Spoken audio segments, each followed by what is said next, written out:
Baik, kita mulai. Selamat pagi. Assalamualaikum warahmatullahi wabarakatuh.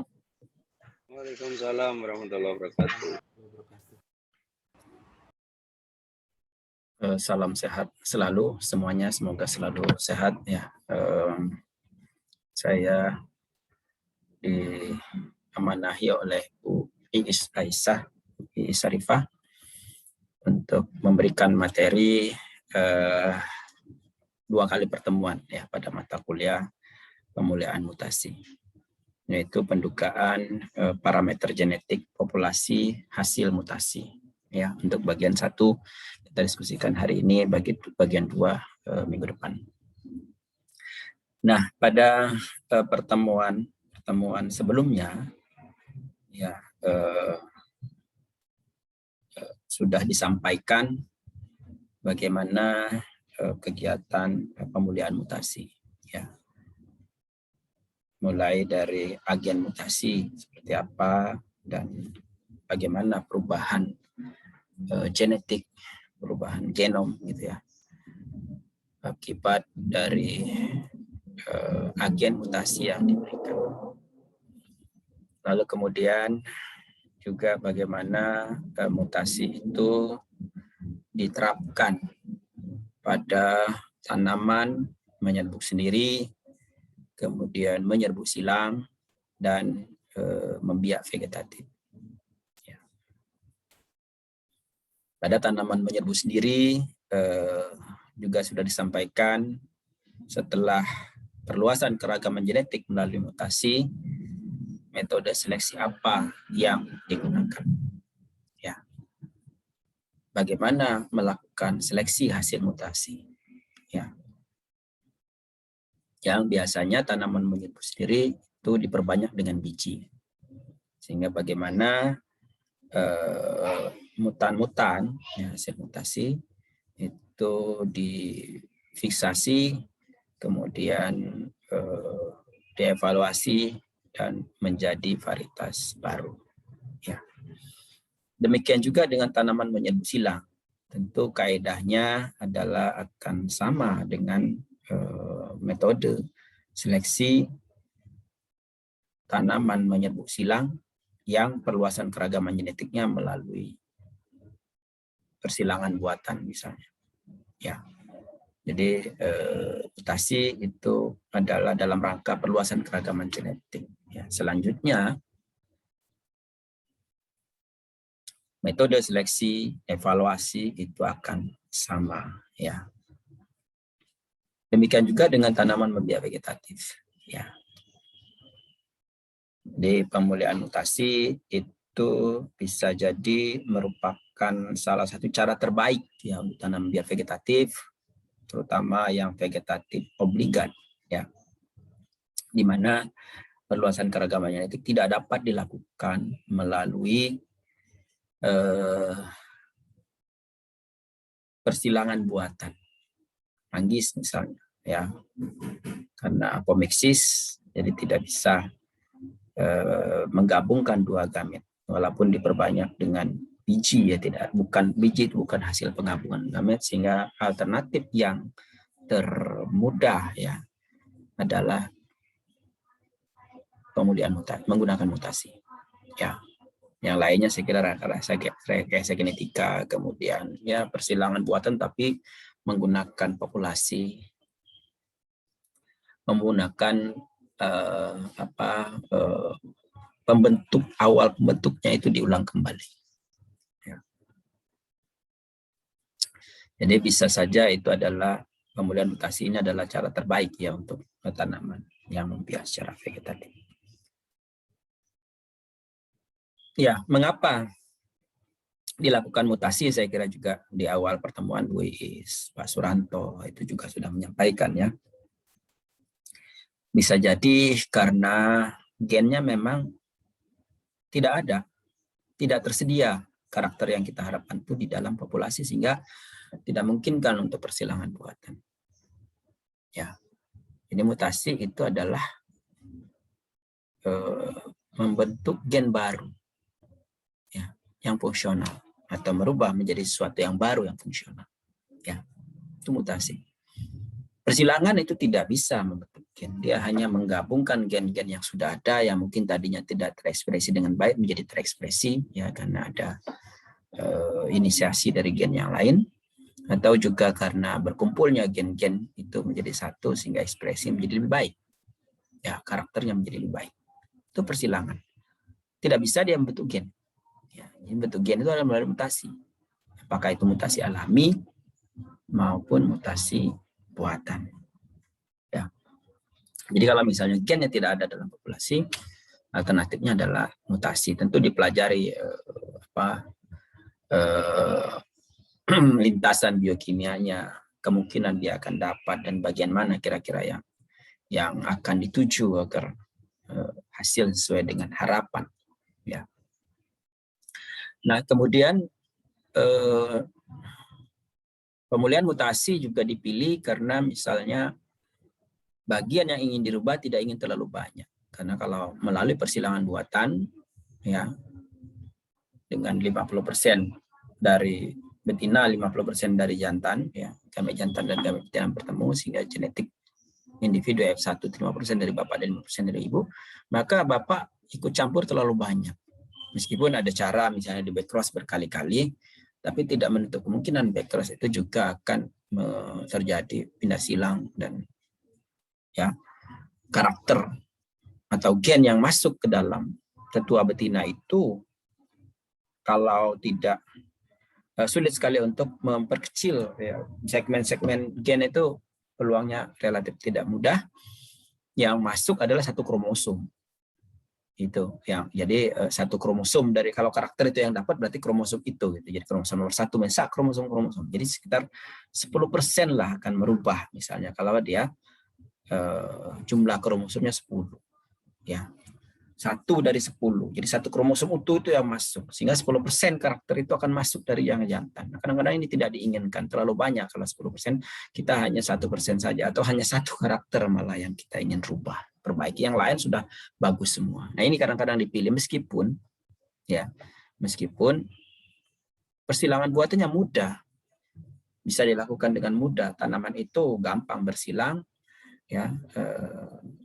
Ya, banyak yang bertanya juga mengapa harus lakukan mutasi kalau dia bersilang. Perluasan keragaman genetik kan gampang dilakukan dengan persilangan buatan. Nah, tapi itu jawabannya. Bisa saja kita hanya ingin merubah sedikit saja ya dari karakter yang kita yang akan dioptimalkan ya. Karena karakter-karakter lainnya sudah bagus semua. Nah, jadi itu berbagai informasi yang perlu saya ulang dari pertemuan-pertemuan sebelumnya. Nah, dari kegiatan-kegiatan pemulihan mutasi di bagian awal, misalnya perluasan keragaman genetik menggunakan radiasi atau menggunakan bahan kimia, lalu kemudian dilakukan seleksi, dilakukan selfing, dan lain sebagainya. Lalu kita lakukan seleksi untuk karakter-karakter kualitatif melalui observasi, ada perubahan atau tidak, dan itu relatif mudah, tidak terlalu sulit ya. Kalau kita melakukan mutasi DLD50, kemudian apa karakter-karakter kualitatif yang berubah, dilanjutkan, difiksasi, selesai urusannya. Nah, tetapi untuk karakter-karakter kuantitatif tidak semudah itu kita menyatakan bahwa ada perubahan akibat dari mutasi. Ya. Ada hal yang menjadi lebih baik, ya, terutama karakter-karakter penting, misalnya yield, gitu ya, hasil, gitu ya, produktivitas, ya, peningkatan produktivitas atau karakter-karakter kuantitatif yang lain. Itu tidak mudah untuk kita melihatnya. Apakah betul ini akibat dari mutasi atau bukan? Yang pertama. Yang kedua, apakah ada perubahan atau tidak keragaman itu? Oleh karena itu, perlu kita duga ya, parameter genetik yang sebagai standar dari adanya perluasan keragaman genetik, adanya kemajuan ya akibat perubahan genetik itu, kemajuan akibat seleksi dari berubah populasi yang sudah berubah tersebut, ya, sehingga perlu kita duga seberapa besar adanya perubahan itu. Seberapa besar ada perubahan genetik dan seberapa besar menjadi lebih baik, dan kita berharapkan yang berubah itu sesuatu yang mewaris. Sehingga yang kita duga adalah parameter genetik, itu ragam genetik, heritabilitas, arti luas heritabilitas, arti sempit, dan sebagainya. Nah, dengan demikian maka kita perlu membahas untuk masing-masing populasi. Pokok bahasan kita adalah bagaimana memanfaatkan data M2. Tentu harus ada M0.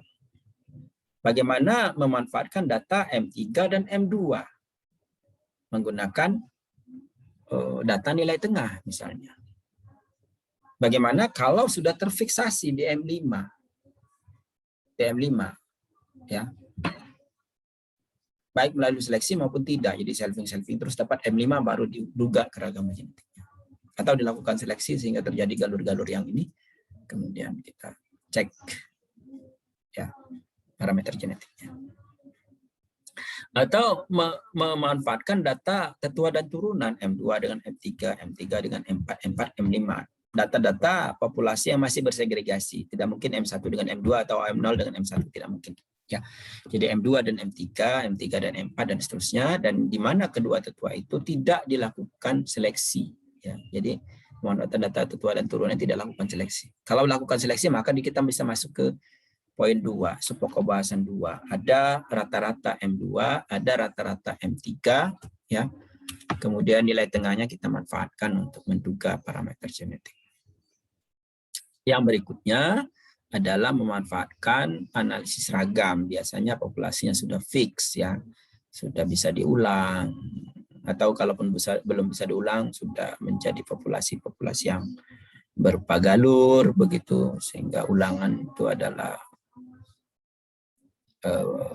varietas cek atau varietas contoh, rancangan pembesaran, ya, rancangan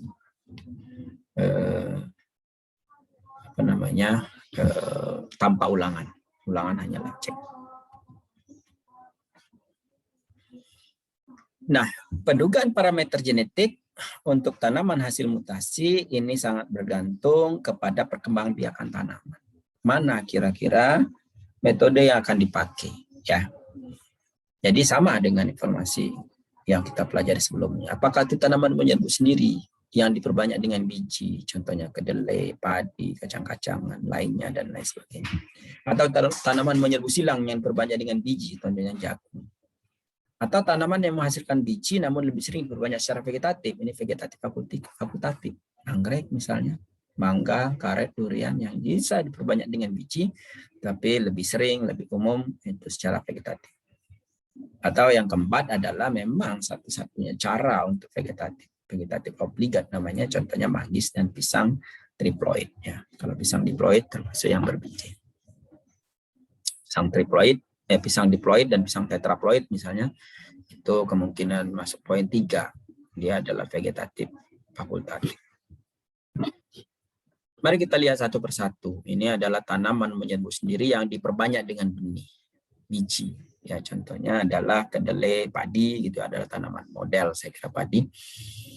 Di mana populasi asal itu berupa galur murni.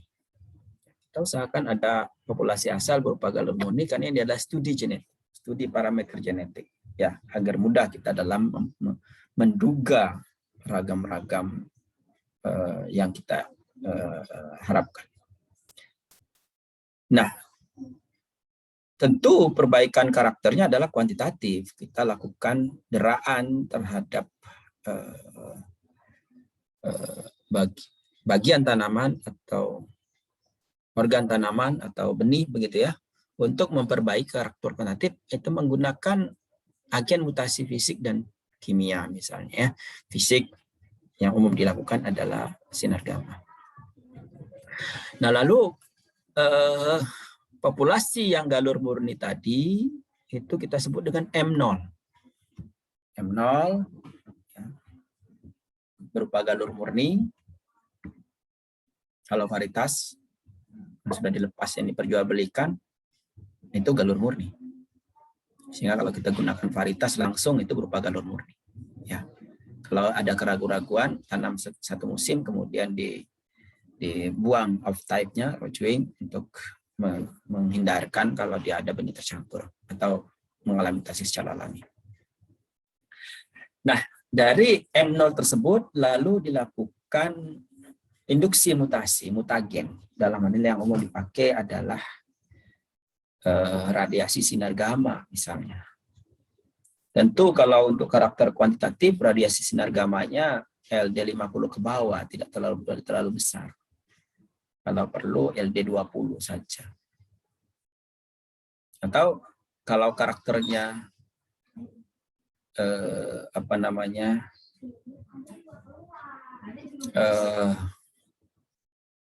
banyak gen yang mengendalikan, kemudian kita ingin rubah sedikit gitu ya, maka gunakan mutagen kimia, EMS. Nah, jadi galur-galur murni yang sudah disiapkan itu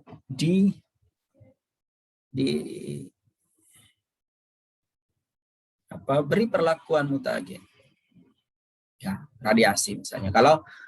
Kalau tanaman itu sudah sangat jelas dan ada rekam jejak ya, penelitian mutasi yang lain, kita bisa lihat LD50 itu di sekitar berapa. Kita langsung bisa pakai LD50-nya. Ya. Kenapa LD50? Tentu karena biasanya perubahan-perubahan yang cukup banyak namun tidak mematikan, tidak terlalu drastis begitu ada di situ. Sehingga orang pemuliaan melakukan seleksi itu dilakukan lebih banyak di LD50. Ya. Kalau belum berarti kalau informasinya belum banyak berarti kita perlu tahu ya radiosensitivitasnya. Ya, maka kita harus rancang perlakuan ya. Dosis perlakuan maupun lamanya penyinaran. Ya. Dari dosis rendah sampai dosis tinggi, kalau belum tahu biasanya kita menggunakan agak rentangnya agak jauh begitu ya. Sehingga bisa dapat ya menduga LD50-nya di mana. Juga saya kira pada pertemuan sebelumnya sudah disampaikan juga kira-kira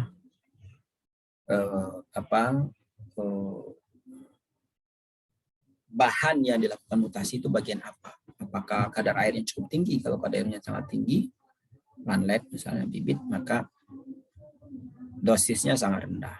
Satuannya puluhan barangkali. Sementara kalau kadar airnya rendah, itu dosisnya bisa sampai ratusan gray. Ya. Nah, ini ya Bapak Ibu saya kira harus tahu kira-kira berapa kadar airnya tinggi atau rendah. Kalau menggunakan biji pasti kadar airnya rendah. Nah, kemudian setelah itu ditanam. Hasil mutasi itu ditanam, kemudian mendapatkan M1. Kita sebut dengan M1. Nah, ini mohon bagan, alir, dan sebagainya sangat diperlukan Anda record. Jangan sampai terlewat. Karena nanti kalau akan ke perlindungan varietas, ini bagan ini betul-betul ditanyakan. Ya. Menggunakan metode seleksi apa, kemudian tanya apa, lalu kemudian seleksi dimulai pada generasi keberapa, nomor tanaman yang mulai itu nomor berapa, dan seterusnya. Ada kalau pedigree berarti ada runutan-runutan tercatat mulai dari generasi-generasi awal. Gitu. Nah, jadi M1 itu adalah M0 yang sudah diradiasi kemudian ditanam. Ya, bisa jadi kita cari dulu tadi LD50 radiosensitivitas, ya. Baru diradiasi ulang di sekitar itu atau digunakanlah LD50 yang di dosis-dosis yang dekat-dekat LD50 untuk dilanjutkan ke M2. Nah, M1 itu masih ragam yang tercipta, perbedaan-perbedaan tercipta, bisa akibat dari genetik berubah, bisa juga akibat dari deraan fisik ya dari radiasi tersebut sehingga banyak hal yang rusak ya di situ, tapi bukan bagian gen sehingga fisiologinya menjadi terganggu begitu. Sehingga di M1 itu tidak bisa kita lakukan seleksi. Ya, selain daripada ragam keragaman dari sel-sel yang mengalami mutan itu tinggi sekali. Ya, kalau menggunakan biji ada ratusan atau ribuan sel yang terlibat di situ yang mengalami perubahan, sehingga kalau ditanam menjadi individu bisa jadi setiap cabang, setiap bagian tanaman itu punya susunan genetik yang berbeda-beda, sehingga kalau kita lakukan seleksi DM1, kalau kita sudah mulai duga DM1 akan bias nantinya. Sehingga untuk tanaman yang menyerbu sendiri berbanyak secara vegetatif itu dilanjutkan ke M2.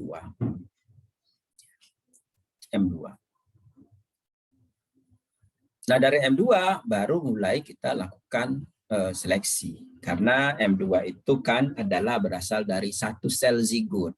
Satu sel zigot menjadi tanaman. Setiap sel di dalam satu individu tanaman mempunyai susunan genetik yang sama. Sehingga kalau kita memilih individu di M2, individunya langsung adalah mempunyai susunan genetik dari ujung akar sampai ke ujung daun, bunga, biji yang dihasilkan, buah yang dihasilkan itu akan berasal dari satu sel. Adapun nanti segregasi dari genetik di dalam itu urusan yang berbeda. Tapi selnya mempunyai susunan genetik sama untuk setiap sel yang ada dalam satu individu. Sehingga kita bisa pilih individu itu. Nah, pada M2 itu kita lakukan seleksi individu. Ditanam semua, lalu kita lakukan seleksi betul-betul berdasarkan individu. Ya, individu mana yang terbaik? Karena ini tanaman menyerbu sendiri, saya kira tidak masalah kita tanam berdekatan gitu, tapi akan lebih baik agak renggang sedikit agar kita bisa masuk ke dalam untuk melakukan seleksi, jangan terlalu rapat gitu. Kemudian bisa kita terapkan seleksi pedigree, ini contohnya seleksi pedigree, kita ambil penomorannya, saya kira ya perlu kita lihat nanti. Bapak Ibu harus tahu persis bagaimana cara penomor. Saya kira sama saja dengan kemuliaan melalui persilangan buatan ya. Lalu dari satu individu lalu dijadikan satu baris. Satu individu satu baris, begitu ya. Kemudian satu baris itu di M3-nya. Ya, satu baris artinya betul-betul satu baris atau satu populasi baris ya, dua baris dalam dari satu tanaman. Ya. Di M3 ini masih seleksi individu, tetapi sudah mulai famili. Jadi famili yang terbaik diidentifikasi, kemudian diambillah individu dari famili terbaik itu. Seleksi individu dalam famili namanya. Satu individu akan menjadi satu baris dan seterusnya. Jadilah M4 ditanam, kemudian masih seleksi individu dalam famili. Cirinya masih seleksi individu dalam famili adalah masih lebih banyak ragamnya dibandingkan dengan yang relatif seragamnya. Jadi kalau cuma 1-2 yang berbeda dari ratusan 100 dalam sebaris misalnya, maka kita sudah bisa seleksi famili, itu sudah mencerminkan populasi DM5 misalnya. Populasi famili DM5, kalau ada perbedaan 1-2 itu yang dibuang. Tapi sudah ada namanya galur apa. DM5 itu seleksi famili sudah. Setelah M5 itu kita lanjutkan sudah mulai berulangan dan itu sudah mulai famili-famili. Kalau ada perbedaan tidak lagi seleksi individu, tapi buang yang berbeda itu. Famili-familinya harusnya sudah relatif seragam. Nah, sampai di M5, M6 inilah yang merupakan kreasi kegiatan pemulihan mutasi. Selanjutnya M6, M7 itu hanya melakukan evaluasi saja. Evaluasi ya, bagaimana hasilnya dan sebagainya. Tapi dalam perlindungan varietas itu selesai sampai dapat galur. Galur itu akan jadi varietas. Nah, jadi ini contohnya. M0 dilakukan radiasi dapat M1, kemudian ditanam di M2, kemudian dilakukan seleksi individu. Individu misalnya ini AB01A, silang B01, tanaman pertama. Biasanya penomorannya ini, penomoran bisa jadi penomoran nomor 1 di sini, ini nomor 4, kondisi real di lapangan, sehingga AB01, AB04, AB06, AB08 ini nomor individu di lapangan. Saya lebih suka menggunakan ini. Atau juga individu yang terambil itu langsung saja kita urutkan. Ini 1, 2, 3, AB04, 05, terus sampai AB067, sampai AB08. Nah, ini bagus kalau untuk tanaman yang panen serentak. Panen serentak satu individu bisa memberikan nomor. Tapi kalau panennya adalah berurutan seperti cabai, seminggu sekali panennya, maka sebaiknya menggunakan nomor tanaman di lapangan. Agar nanti kalau panen lagi itu nomor itu masih terlacak di lapangan. Nah, jadi kita lanjutkan misalnya ditanam dalam satu baris, lalu kemudian seleksi nomor 1 sehingga AB01 mencerminkan tadi kembali tanaman nomor berapa di lapangan atau urutan berapa yang diambil gitu ya. Itu bisa jadi seperti itu.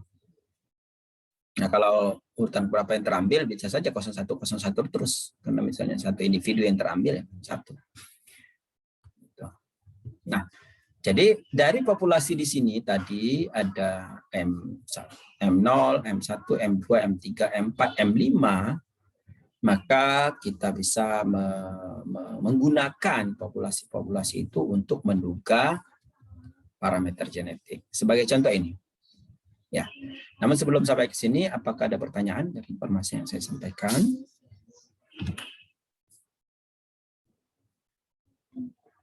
Izin bertanya, Prof. Silakan, Mazul. Baik, terkait ragam yang dijelaskan Prof. Syukur tadi itu ragamnya ragam populasi atau ragam individu ya, Bro? Kemana? Kan kalau dilihat dari misalnya anggap saja mutasi itu kan dari penjelasan di kuliah sebelumnya itu kan bersifat individu, bukan di populasi seperti itu. Jadi walaupun di dosis yang sama bisa jadi respon individu itu berbeda-beda. Nah, kemudian tadi ada di slide pemanfaatan ragam M2 dan M3 seperti itu, Prof. Nah, itu pemanfaatan yang dimaksud itu yang seperti apa ya, Prof? Apakah dia dalam populasi M2 secara keseluruhan atau bagaimana, Prof? Ya. Nah, ini DM1 masing-masing individu kan kita mengcreate ragam ya, dari M0 itu kan populasi yang seragam. Kemudian kita lakukan radiasi, dia akan beragam. M1 beragam itu antar biji-biji, kalau dia kita menggunakan biji, dan antar sel-sel di dalam biji. Itu memang beragam. Kemudian kita fiksasi agar tidak beragam antar sel dalam biji, itu kita jadikan M2. Sehingga keragaman sel di dalam biji sudah tidak ada lagi. Adanya keragaman individu di setiap keragaman populasi, keragaman setiap individu di dalam populasi. Ya. Memang berbeda, mirip seperti segregasi di F2. Jadi masing-masing itu unik. Masing-masing unik, apalagi kalau kita bergerak dari M1 yang relatif banyak, tidak dari satu individu. Jadi M1 yang relatif banyak, kemudian kita campur, tentu dia akan unik. Nah, tetapi keunikan itu kan bentuk ragam semuanya. Maka nanti kalau kita manfaatkan informasi itu ragam informasi di M2. Setiap individu itu mempunyai susunan genetik yang berbeda-beda, sehingga keragaman yang muncul dari populasi M2 itu adalah ragam M2. Kita tidak bisa menyatakan rata-rata M2 karena memang dia mempunyai susunan genetik yang berbeda. Memang. Ya, maka ragam M2 itu karena susunan genetik berbeda, kita bisa menduga ragam genetik karena di M2 itu tentu ada keragaman genetik dan ada keragaman lingkungan. Nanti saya akan sampaikan.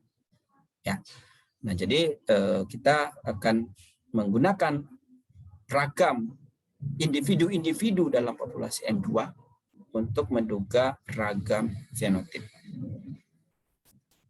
Mas ya. Baik, Prof. Cukup jelas, Prof. Terima kasih. Ada lagi yang lain? Bertanya, Prof. Silakan.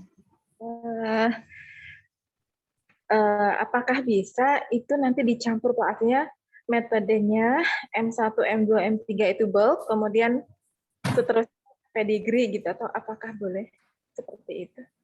Ataukah harus semua dari pertama pedigree terus? Ya. Nah, Mengapa kita memilih pedigree dan mengapa memilih bull? Kan sebetulnya kembali ke sana ya.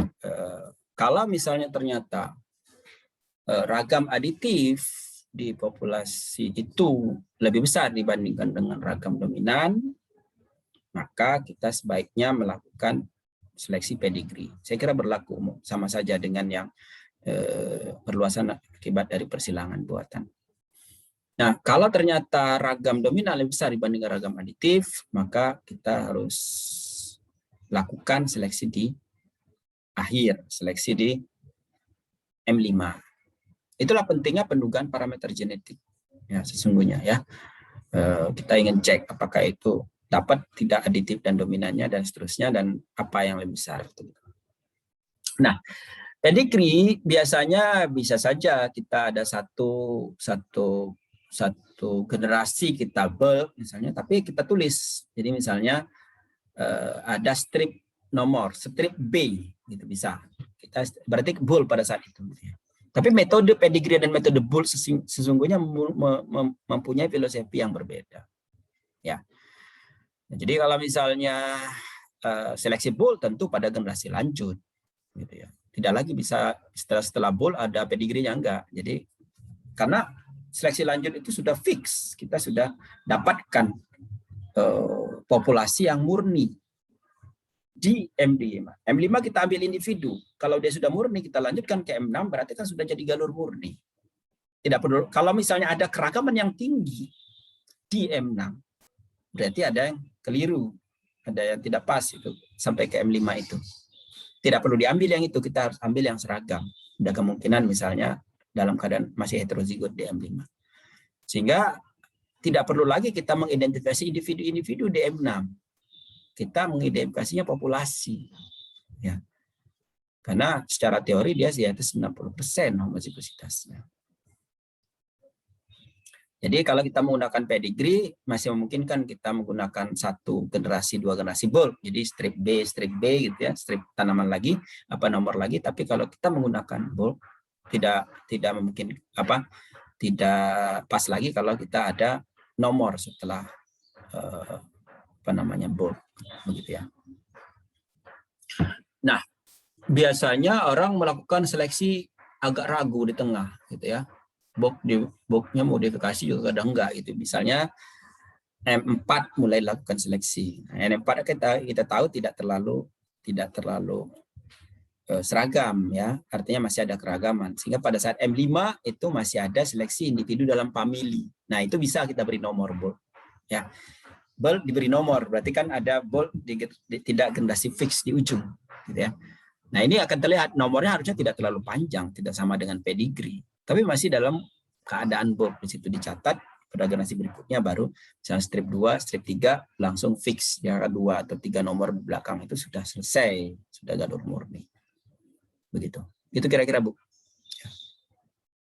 Makasih, Pak. Ya. Ada lagi yang lain?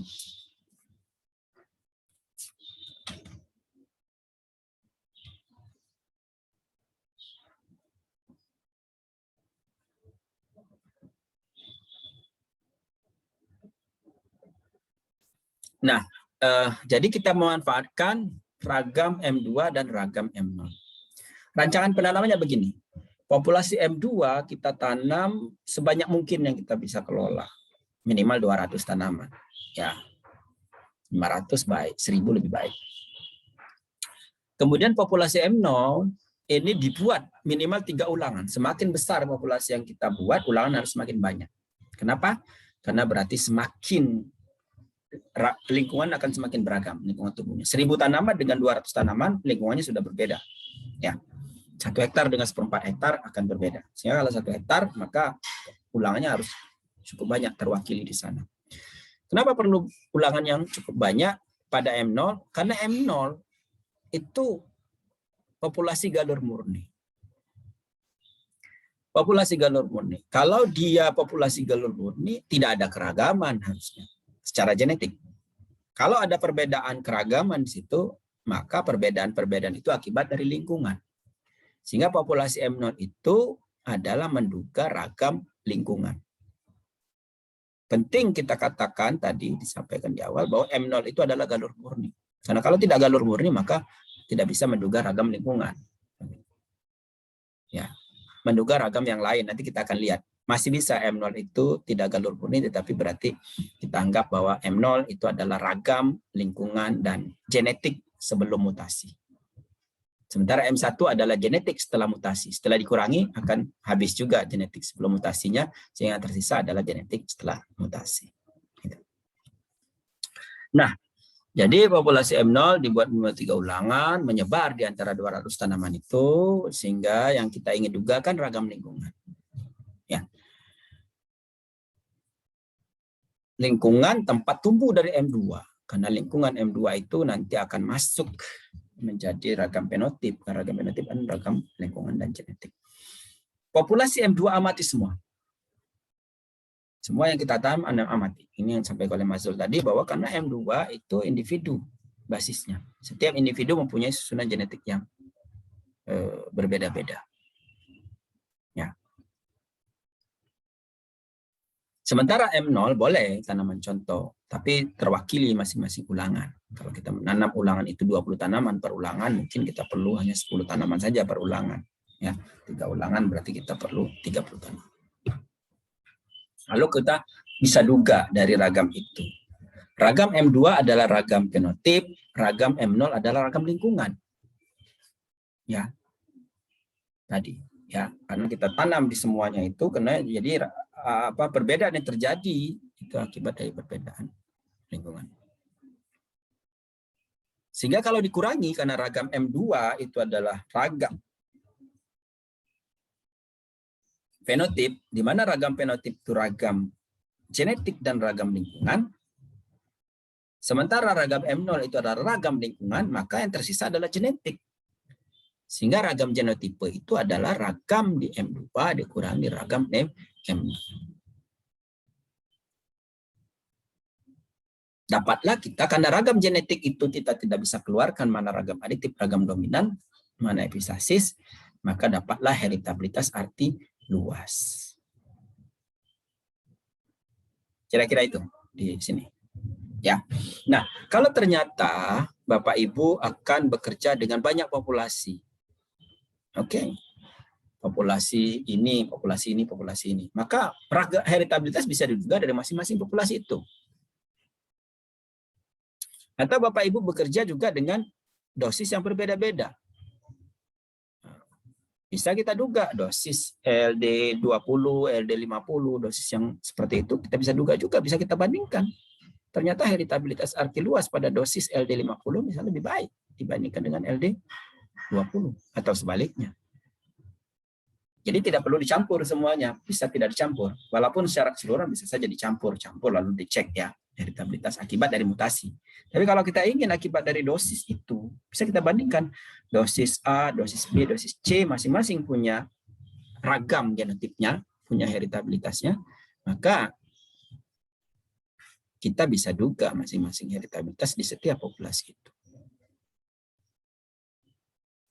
Ya, tentu heritabilitas arti luas. Ada pertanyaan mengenai metode ini? Tidak ada ya, sudah umum. Berikutnya adalah pemanfaatan data M2 dan M3.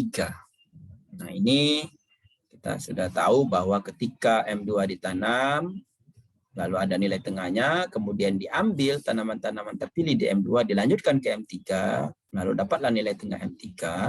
Lalu nilai tengah M2 dan nilai tengah M3 itu adalah kalau dikurangi kemajuan genetik akibat seleksi. Delta G. Ada kemajuan genetik. Nah, kemajuan genetik itu bisa kita gunakan untuk menghitung heritabilitas. Ya. Nah, tentu kita harus tahu informasi ini. Nah, kalau sudah kita pilih sejumlah tanaman, maka nilai tengah tanaman terpilih itu diperoleh.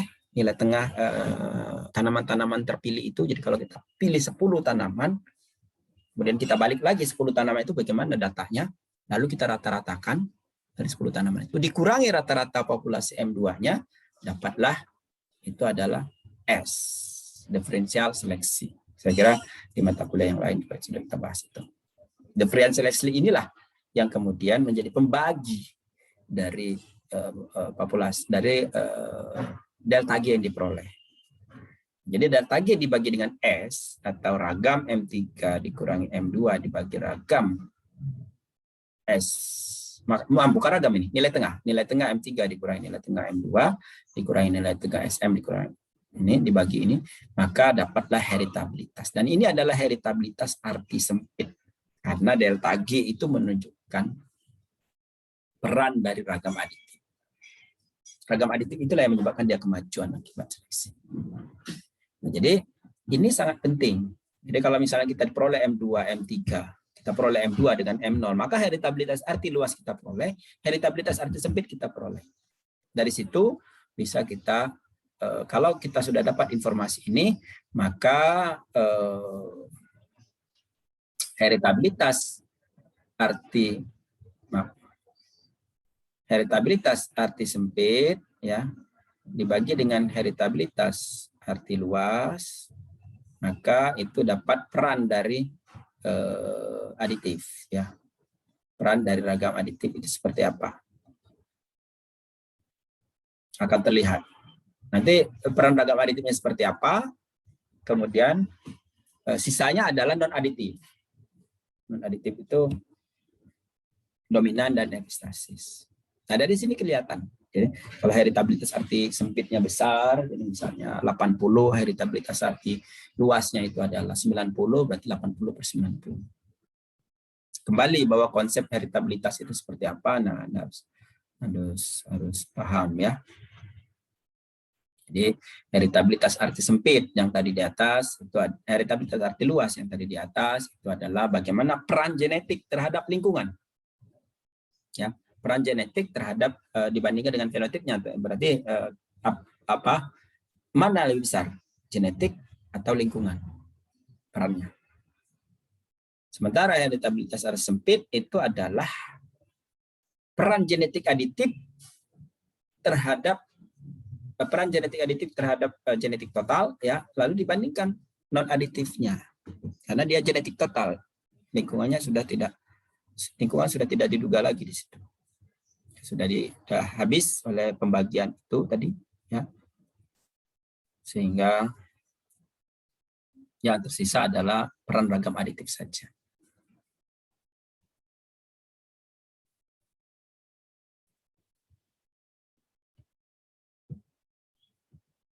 Ada pertanyaan? Pak, saya izin bertanya, Pak. Silakan, Mas Bariza. Ini apa mungkin saya salah dengar ya, Pak? Tadi di M2 kan individual basis, Pak. Jadi tidak bisa rata-ratanya, tapi di bagian seleksi tadi menggunakan rata-rata juga, Pak, di M2 untuk ke M3 seperti itu, Pak. Bagus saya kira pertanyaannya, ya. Nah, rata-rata dalam artian cerminan kita rata-rata untuk menjudge bahwa M2-nya sudah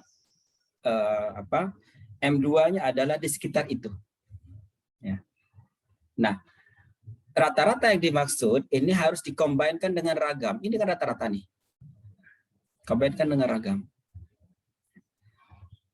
Kalau ternyata ragamnya luas seperti ini, ragamnya tinggi, kemudian rata-rata seperti ini, nah rata-rata ini akan mencerminkan kemajuan seleksi. Ya. Nah, jadi rata-rata yang kita maksud di sini bukan rata-rata sebagai cerminan suatu galur, bukan. Karena galur harus ragam kan. Misalnya, berapa sih rata-rata ini varietas itu 10 ton. Misalnya. Tapi rata-rata di sini rata-rata M2 harus dalam frame berpikir kita adalah bagian informasi yang juga dikombinasikan dengan ragam. Jadi rata-rata dan ragam akhirnya. Jadi rata-ratanya misalnya 8 ton per hektar. Jangan menjudge bahwa M2-nya adalah 8 ton per hektar. Tapi harus dikombinasikan, rata-ratanya pemusatannya di situ, tapi dari M2 itu adalah startnya. Gitu ya. Startnya ternyata 8 ton itu dari 2 ton sampai 12 ton. Artinya tidak tercermin bahwa dia M2 sebetulnya adalah 8 ton gitu ya. Jadi karena bergerakan dari M2 itu adalah mulai dari 2 ton sampai 12 ton. Sehingga selalu kita rata-rata di M2 kalau kita ingin pakai, maka ragam harus disertakan. Gitu. Ya. Dari mana ragam disertakan? Dari standar deviasi. Standar deviasi mulai dari sekian sampai sekian. Akan terlihat selangnya. Seperti itu. Ya. Ya gitu Mas Bariza ya, dalam artian kita tidak bisa menggunakan rata-rata dalam hal lainnya. Ya, dalam hal oh ternyata M2-nya menjadi bagus gitu ya, menjadi 8 ton, nggak bisa. Ya. Karena M2 ragamnya besar pasti. Mungkin ada beberapa saja yang bagus di tengahnya, tapi di ujungnya juga lebih bagus, di ininya bahasa lebih sedikit. Gitu. Itu Mas Bariza ya. Ya Pak, berarti nanti dalam penyebutannya rata-rata kurang lebih nanti standar deviasinya seperti itu ya Pak? Ya, rata-rata M2 dengan standar deviasi sekian, misalnya rata-rata M2 dengan standar deviasi sekian, misalnya rata-ratanya 8 ton, standar deviasinya 5. M3 rata-ratanya 9 ton, standar deviasi 5 juga. Akan terbayang itu irisannya ada di mana. Pasti akan beririsan kan, 8 dengan 9 itu dekat, ternyata standar deviasi masing-masing itu pasti akan ada yang melewati M3, ada yang lebih rendah daripada M2. Jadi rata-rata M2 itu pasti ada individu-individu yang melewati M3, kemudian di M3 itu ada individu-individu yang lebih rendah daripada M2. Kan gitu kira-kira, Mas Bariza. Baik Pak, terima kasih. Ya, kita lanjut kalau tidak ada lagi yang bertanya.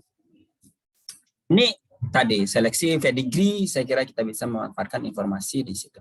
Nah, kemudian kalau kita menggunakan seleksi bulk, maka kita mulai melakukan seleksi di M2. Seleksi individu kita start di M2. Sementara tadi pedigree seleksi individu start di M2. Maaf, seleksi individu start di M5. Sementara seleksi pedigree itu seleksi individu start di M2. Setiap individu, meskipun dia kemungkinan sudah galur murni, mempunyai susunan genetik yang berbeda dengan individu M5 lainnya.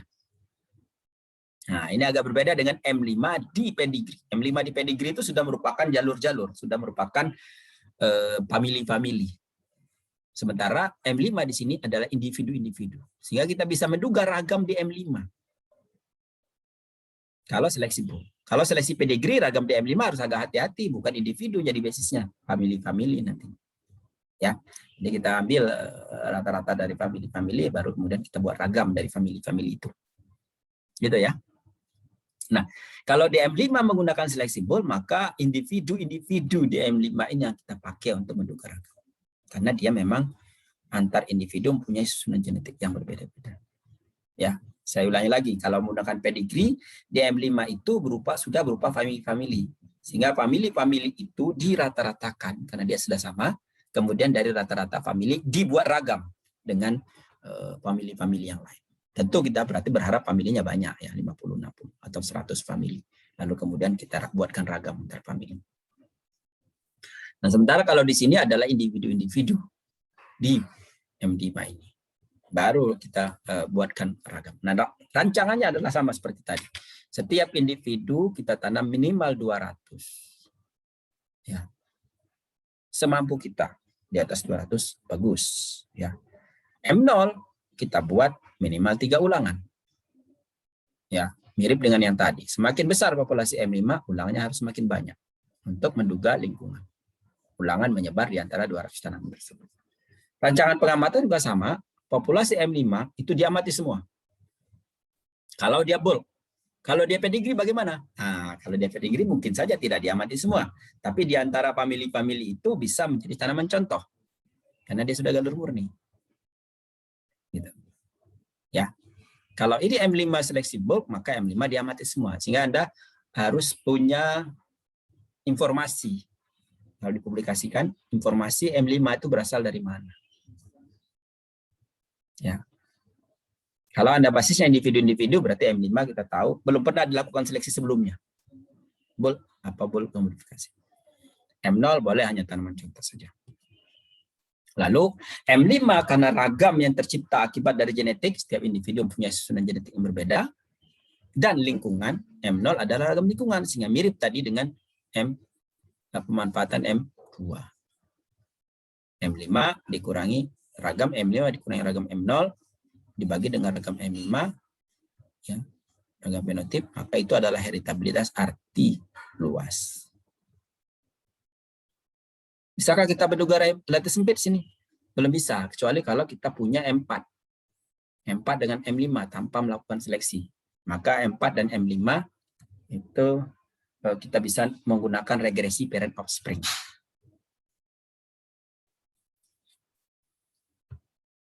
Ada pertanyaan tentang metode ini? Saya izin bertanya kembali, Pak. Silakan.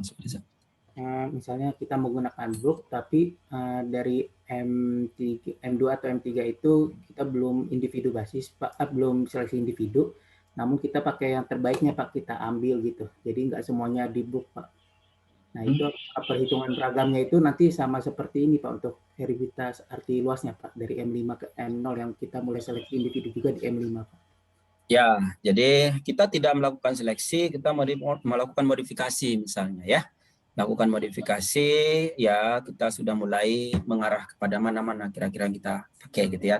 Kita tidak melakukan penomoran, tapi kita ambil di bulk, itu kira-kira Mas Bariza ya. Kalau kita mulai nomor berarti kan kita pedigree. Tapi kita tidak memberikan penomoran, kita sudah mulai mengarah agar tidak terlalu banyak populasinya. Kita tahu kalau bulk murni kan populasinya besar sekali. Sehingga kita perlu kurangi dengan berbagai cara. Dengan cara misalnya kita tanam rapat kan akan berkurang juga. Atau karena banyak yang mati di situ. Atau kita mulai mengambil yang kira-kira bagus lah produktivitasnya, ngapain ngambil yang jelek-jelek, yang jelek sudah mulai dikurangi. Setelah kita tidak melakukan seleksi di sana, Mas Fariza. Kita tidak memberikan nomor ke dalam itu. Kita bulk lagi, campur lagi. Saya kira itu kita belum melakukan seleksi individu, Mas Fariza. Ya. Masih memungkinkan kita M2, M5 bisa kita pakai gitu ya, meskipun ada yang hilang tadi ya. ada yang kira-kira gen-gen yang jelek itu hilang dalam peredarannya gitu ya, karena sudah kita buang gitu ya. Tapi nggak masalah menurut saya sih. Dengan catatan itu harus ada informasi bahwa kita melakukan bulk dimodifikasi, ya. Karena sebetulnya kalau di M5 itu hilang gen itu akibat dari memang alami, ya kita buat alami gitu ya. Dia tanam rapat kemudian hilang gitu. Tapi kalau kita memang dengan sengaja itu harus diberi informasi sebelumnya, Mas Bariza. Ya. Baik Pak, terima kasih. Kemudian berikutnya adalah bagaimana data tetua dan turunan. Tetua dan turunan itu bukan berarti M0 dan M1, bukan. Maksudnya M2 dengan M3. Dua-duanya harus dalam populasi beragam. Regresi parent offspring namanya. Regresi parent offspring ini memanfaatkan informasi ragam dari populasi dengan ragam populasi turunannya. Sehingga tidak bisa kita menggunakan populasi yang seragam. Tidak bisa M0 dengan M1, nggak bisa. M1 dengan M2, M2-nya bisa, M1-nya tidak bisa. Jadi bisanya M2 dengan M3. M3 dengan M4, M4 dengan M5. Dan ini tidak boleh dilakukan seleksi. Kalau lakukan seleksi, akan masuk ke metode yang tadi, nilai tengah ya. Karena ini kita menghitung ragam. Ragam M1, ragam M2 ke M3. Ragam M2 dan M3 itu kita peroleh nilai B, jadi ada kovarian per ragam M2-nya. Kovarian M3 dibagi M3 dengan M2 dibagi dengan ragam M2. Tentu yang ini dalam hal menyebut sendiri. Jadi heritabilitas secara sempit adalah B-nya adalah kemiringannya. Ada pertanyaan dengan cara itu?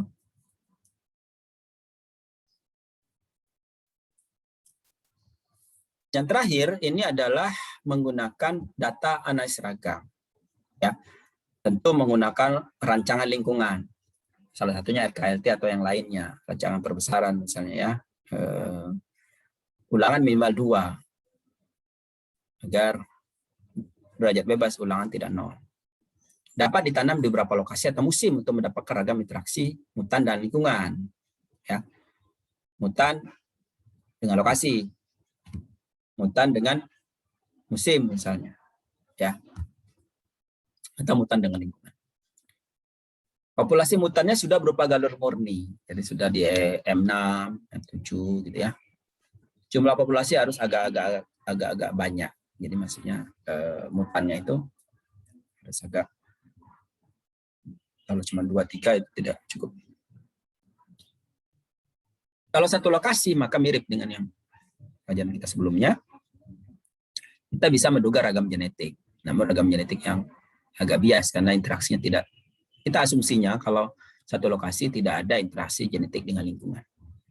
Kalau beberapa lokasi maka akan seperti ini. Kita bisa menduga ragam mutan, ya, yang musimnya sudah bisa kita, yang musim dalam hal ini L itu belum bisa kita duga, tetapi lokasi. Kok musim ini harusnya lokasi ya, L di atas, bukan musim. Itu beberapa lokasi. Beberapa musim itu beda lagi, ya. Beberapa interaksi lokasi musim saya kira bisa samalah dengan yang sudah kita pelajari di mata kuliah lain. Nah, jadi ragam dari satu lokasi itu adalah M2 dikurangi M1 karena kita memanfaatkan ragam lingkungan itu berdasarkan ragam Galat, ya. Kemudian dibagi dengan R. Heritabilitas arti luasnya bisa diperoleh. Ragam fenotipnya bisa kita peroleh dengan ragam lingkungan dibagi dengan R dan ragam M-nya. Ragam M itu ragam mutan maksudnya. Yang sama dengan ragam G. Kasus 2 itu tergantung apakah satu lokasi, beberapa lokasi, beberapa musim, ya. Yang ketiga sebetulnya ada lokasi dan musim, ya. Seperti itu. Saya kira itu pendugaan parameter genetik yang dapat kita gunakan untuk tanaman menyerbuk sendiri yang diperbanyak secara vegetatif. Ada pertanyaan?